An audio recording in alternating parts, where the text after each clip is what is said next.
warahmatullahi wabarakatuh. On the centenarian anniversary of Jum'iyat Islam, great gathering of people from all over the world will be held on 7,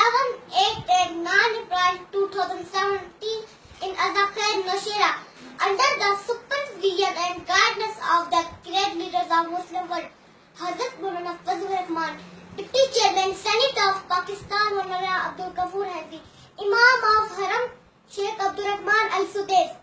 President Darul Uloom Deoband Abdul Qasim Nawani, President Jamiyat Ulama Hind Sayyid Arshad Madni, General Secretary of Jamiyat Ulama Hind Maulana Mahmood Madni, Pir Zulfikar Naqshbandi, Janab Maulana Talha, respectable son of Sheikh Zakaria Rahmatullah Alayh, and President JUI Saudi Arabia Maulana Hamdullah Usmani,